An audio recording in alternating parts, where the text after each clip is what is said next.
આપણે બેટી બચાવો અને બેટી પઢાઓના નારા જોરોશોરોથી લગાવી રહ્યા છે, પરંતુ ગર્ભાવસ્થા પરીક્ષણ સંબંધિત મોટા કૌભાંડો અવારનવાર પ્રકાશમાં આવતા રહે છે।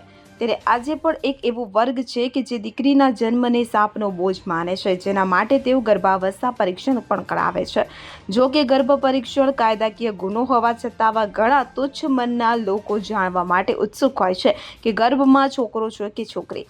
કેટલાક ડોક્ટરો પૈસાના લોભ માટે આ ગેરકાયદેસર કામ પણ કરે છે। ત્યારે આવો જ એક કિસ્સો સુરત શહેરમાંથી પ્રકાશમાં આવ્યો છે, જ્યાં માહિતીના આધારે આરોગ્ય વિભાગે 2 હોસ્પિટલોમાં ગેરકાયદેસર ગર્ભાવસ્થા પરીક્ષણોના રેકેટનો પર્દાફાશ કર્યો છે। પ્રાપ્ત માહિતી અનુસાર શહેરના અમરોલીમાં ગેરકાયદેસર ગર્ભાવસ્થા પરીક્ષણનો પર્દાફાશ થયો છે। જિલ્લા આરોગ્ય વિભાગને ફરિયાદ મળ્યા બાદ વહીવટીતંત્ર દ્વારા કાર્યવાહી કરવામાં આવી હતી। માહિતીના આધારે જાણવા મળ્યું છે કે અમરોલીની શિવમ અને ઓમસાઈ હોસ્પિટલોમાં ગેરકાયદેસર ગર્ભાવસ્થા પરીક્ષણ કરવામાં આવી રહ્યું હતું। શિવમ હોસ્પિટલમાં ગેરકાયદેસર ગર્ભાવસ્થા પરીક્ષણનો ધંધો ચાલી રહ્યો હતો અને ઓમસાઈ હોસ્પિટલના ડોક્ટર ઝડફિયા અને તેમના રિક્ષા ચાલક ગર્ભવતી મહિલાનો સંપર્ક કરતા હતા।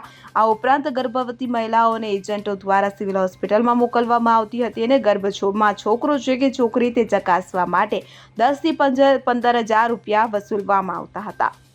હાલમાં આરોગ્ય વિભાગે સોનોગ્રાફી મશીન સીલ કરી દીધું છે અને આ મામલે વધુ તપાસ શરૂ કરી છે। ડોક્ટર ઝડફિયાના નેતૃત્વમાં કેસમાં અન્ય 3 લોકો પણ સામેલ હતા। આ લોકોની પૂછપરછ કરતા જાણવા મળ્યું કે ગર્ભવતી બહેનોને ગર્ભ પરીક્ષણ માટે શિવમ હોસ્પિટલમાં મોકલવામાં આવી હતી।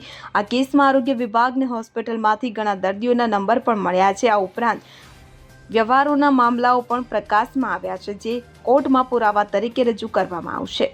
સુનિલ ગાંજાવાલા સાથે CN24 ન્યૂઝ સુરત। હવે જુઓ દેશ દુનિયાની તમામ ખબરો તમારી આંગળીના ટેરવે। ઉઠાવો મોબાઈલ અને ગૂગલ પ્લે સ્ટોર પરથી ડાઉનલોડ કરો અમારી CN24 ન્યૂઝ મોબાઈલ એપ।